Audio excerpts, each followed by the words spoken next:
Halo, selamat datang. Kali ini kita bakal bedah satu kisah tentang peradaban kuno yang kekuatannya begitu melegenda, tapi hancur lebur cuma dalam sekejap. Ini adalah sebuah cerita tentang kesombongan. Dan pelajaran dari kehancuran mereka, wah itu relevan banget sampai sekarang.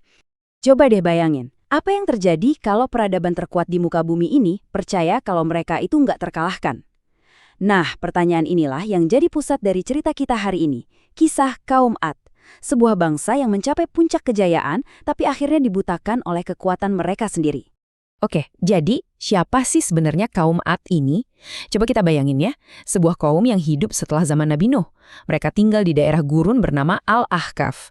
Dan mereka ini bukan bangsa biasa loh, mereka dikenal punya kekuatan fisik yang luar biasa, sampai bisa membangun peradaban yang begitu maju, hingga jadi penguasa tak tertandingi di masanya. Dan puncak kehebatan mereka, wah itu kelihatan banget dari arsitektur mereka. Mereka berhasil bangun kota yang luar biasa megah, yang namanya sampai jadi legenda. Iram. Coba deh kita resapi sejenak. Ini bukan cuma soal gedung tinggi biasa ya, tapi ini soal struktur yang super inovatif, super megah, sampai-sampai nggak ada satupun peradaban lain yang bisa menandinginya. Ini tuh kayak bukti nyata betapa makmur dan canggihnya teknologi mereka. Tapi ya gitu deh, di balik semua kemegahan ini ada benih-benih kehancuran yang mulai tumbuh. Kekuatan besar mereka justru melahirkan satu sifat yang fatal banget. Dan kalimat ini, siapakah yang lebih kuat dari kami, ini benar-benar merangkum semua mentalitas mereka. Ini bukan nanya loh, ini tuh pernyataan sombong. Mereka beneran percaya nggak ada satupun kekuatan di dunia ini yang bisa ngalahin mereka. Nah, disinilah letak ironisnya. Di satu sisi, mereka itu arsitek-arsitek hebat. Tapi di sisi lain, kesombongan mereka ini mengubah mereka jadi tiran. Mereka meninggalkan kepercayaan pada Tuhan, mulai menyembah berhala, dan menindas siapa aja yang dianggap lemah.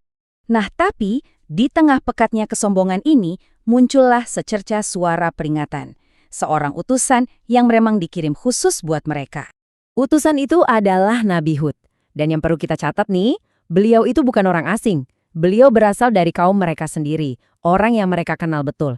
Misinya tuh simple tapi krusial banget, ngajak kaumnya balik ke jalan yang benar sebelum semuanya terlambat. Dan pesannya, wah ini sederhana banget. Beliau itu nggak minta revolusi politik atau apa. Beliau cuma minta mereka untuk kembali ke dasar keyakinan, menyembah Tuhan yang esa, ninggalin patung-patung buatan tangan mereka, dan minta ampun atas semua kesombongan mereka. Dan ini penting banget buat dicatat ya, beliau sama sekali nggak minta imbalan apa-apa. Nggak minta kekayaan, nggak minta jabatan, nggak minta kekuasaan. Ini kan bukti ketulusan pesannya yang harusnya bikin mereka lebih gampang percaya kan? Tapi coba tebak apa yang terjadi. Bukannya mikir atau merenung, kaum Ad ini malah ngasih respons yang, wah penolakan mentah-mentah plus tantangan terbuka. Mereka bukan cuma nolak, tapi juga menghina habis-habisan. Mereka nyerang personalnya, nuduh beliau gila, pendusta. Mereka meremehkan, alah kamu kan cuma manusia biasa kayak kita. Dan puncaknya, dengan sombongnya, mereka nantangin langsung. Dan kalimat ini benar-benar jadi titik baliknya. Nggak ada jalan buat kembali lagi setelah ini. Ini puncak arogansinya. Mereka bilang, udah datengin aja hukuman yang kamu ancam-ancamin itu. Kalau kamu emang benar. Mereka bukan cuma nggak percaya, mereka justru nantangin supaya hukuman itu datang.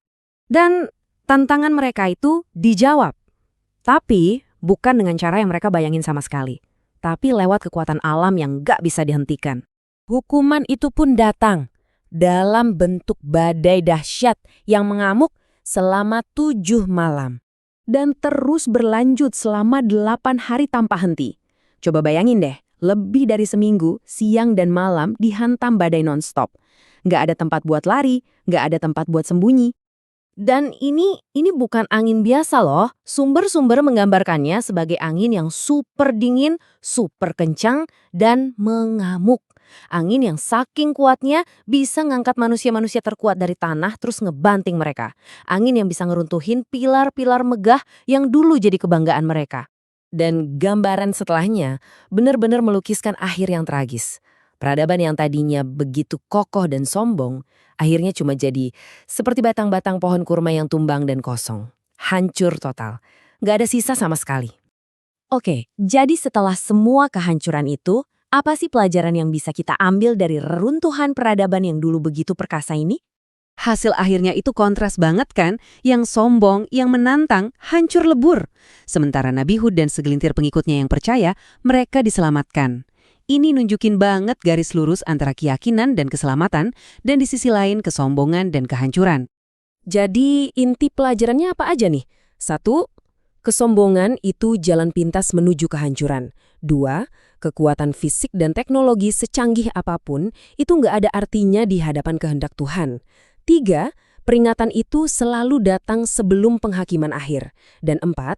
Iman itulah yang jadi pelindung sejati dari bencana. Nah, kisah ini akhirnya membawa kita kembali ke zaman sekarang. Kita hidup di era di mana pencapaian teknologi kita mungkin jauh melampaui apa yang bisa dibayangkan oleh kaum Ad. Pertanyaannya sekarang adalah, apa kita udah belajar dari kehancuran mereka? Di mana sih garis tipis antara rasa percaya diri dan kesombongan yang membutakan? Ini pertanyaan yang kayaknya penting banget buat kita renungkan bersama-sama.